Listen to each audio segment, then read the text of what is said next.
pamimigay ng mga munting hiling sa atin pong mga kapatid. At sa 4th day countdown ng ating Kapaskuhan, isang espesyal po na misyon ang gagawin natin sa tulong ng advokasya ni Mama Cheki.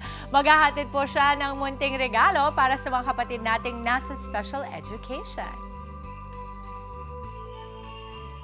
Good morning, kapatid! Nako, mabuti naman nakasama kayo dito sa Antipolo. Ito po ang aming annual SPED Christmas Party na ito po ang paborito kong ginagawa pag dumadating ng Pasko kasama ang aming mga SPED community dito po sa Antipolo. Palaki ng palaki itong aming pa-party sa kanila. Ngayon po ay nasa 800 na yata sila. Pero lalong nakakataba ng puso dahil nga habang tumatagal ay mas dumadami pa sila nakikiparty sa amin. Pero meron mga ibang taon-taon nakasanayan na namin makita dito na lumalaki na sa harap namin. Nandito yung iba at gusto ko makilala niyo yung isa. Mula po siya sa St. Catherine's School and Center. Sila po ang kumukupkop sa ibang mga batang may intellectual disability na hindi na maalagaan ng kanilang magulang o kaya ng kanilang mga guardian. Kaya napakabuti po ng loob nila at ako po ay talagang natutuwa dahil kahit isang beses sa isang taon ay nasa-celebrate namin ang mga taong katulad nila. Halika po, papakilala ko sa inyo, ito po ang aking mga kaparty. Hello, ma'am! Habang po, ayan, sa kasalukuyang may magic show at ang daming mga animal ni Ivan, the selfie magician na buong puso rin nagandog ng kanyang services na libre, ha? Ito po, ito na, nahanap ko na si Jerome. Jerome Aquino ng St. Catherine's School. Ito po, pinagmamalaki ko na taon-taon nandito kayo, Jerome. Opo, tama po yan. Maraming salamat po. Nakikita ko na lumalaki ang mga bata na kasama natin dito. Tama po. Yung iba po nagsimula, maliliit pa ngayon halos mas matataas na sa akin. Oo nga, ito, pakita na natin. Zaki! Jackie! Jackie! Zaki! Picture. Zaki. Picture po kami! Oh, papapicture tayo. Say hello, Say Jack. hi. Hello, hello! Hi. Zaki, ilang taon ka na? 18 po! Pero di ba, 12 years old ka lang yata, nakikita kita dito. Oh. Pakilala mo naman ako sa friend mo. Sino yung friend mo? Sir Jerome. Si Sir Jerome. Sir Jerome po. Opo. Opo. Mabait ba si Sir Jerome? Opo, mabait naman. Yes po, opo. Ako naman, nakatira ko sa Dallas, kasama si Tito Alex. Oo. Sino nag-aalaga sa'yo? Si Nanay Clay po. Wala po si Mami Reg Oo. Dead na siya Nasaan siya? Dead na po. Okay. Opo, dead na po. Pero at least meron ka mga kasama sa St. Meron. Opo, kasama natin. Okay. Kasama po. Oo. Parang ang galing-galing mo. Mahilig ka ba manood ng TV? Oo. Anong paborito mo? Hindi ko alam matulog lang ako. Ayun, matulog. Funny ka, ha? Opo. Makikipagkwentuhan lang kami sandali, ha? Kasama si Jerome. Dito Yes. ka lang. Oo. So, Jerome, sa katulad ni Zaki, nasabi mo nga na kuminsan ay hindi na rin mabigyan ng tamang atensyon dahil mahirap po ang mga taong with autism Correct. ang demands ng kanilang kondisyon. Actually, ang pag-aalaga po sa kanila, una-una, it's quite challenging pero as you go along, mapapansin mo, nag-enjoy ka na no? That's why looking after them is really a challenge for us, especially sa amin po na isang establishment, isang institution na nag-cater sa kanila. Pero sabi ko nga, it's a blessing na rin na dumating sa buhay namin, especially sa akin, no?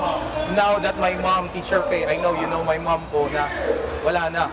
Ako po yung tutuloy na. Paano nyo nahanap itong mga batang ito? Actually po, sila po ang pumupunta sa amin. Okay. Mga parents po, sometimes, mga single parents na nagpupunta sa amin na nagtatrabaho na overseas para lang po mabigyan ng magandang buhay yung mga bata. At kami po yung nagiging extension ng kanilang bahay. Alam ko, lalo na kapag ka mas matatanda na at kuminsan nauuna ang mga magulang, kuminsan wala na pumupuktok. Tama po yan. Na nasa inyo. Tama po. Opo. Actually po, yung iba po, nawala na yung mga magulang nila.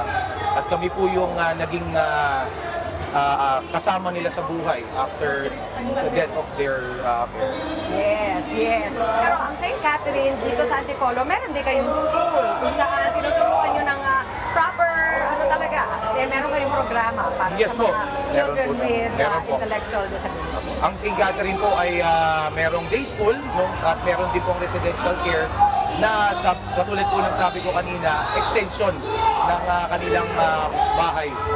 Residential. 24/7 po kasama namin. Grabe.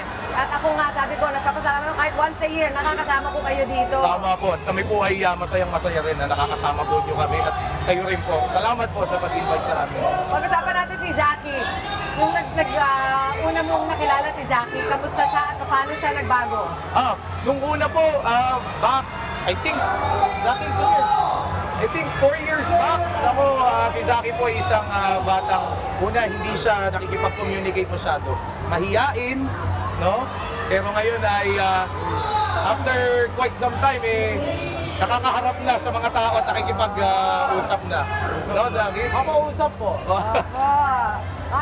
Anong gusto mong ginagawa kapag may time ka? Tingin kay Gadget po, Sabado at Linggo. Okay, and then, sa Monday to Friday, anong ginagawa? Matulog na ako. Tsaka nag-aaral, di ba? Nag-aaral ng mabuti. Nag-aaral ng mabuti. Yes po. Anong favorite na inaaral mo? Anong favorite mo? Anong subject? Oy, nahiya ka na Nahiya na. naman. Zaki, come here. Halika, meron ka bang friend sa St. Catherine? Meron kang No kaibigan? po, Angels Merit na lang. And thank God. Yung teacher, sinong favorite mo? Binibining Reggie. Sino pa? Ano pa? Si Binibining Crisel. Oo. Si Binibining Camille. Binibining ba din? Pwede. Si Binibining Grace po. Sa Angels Merit Oh, po. dami. At tapos, Wow. mga classmates po, si Castiel. Wala si Castiel absent na. Ayan. Ano pa? Si Angel. naalala Si niyo. Juan Carlos de Vera.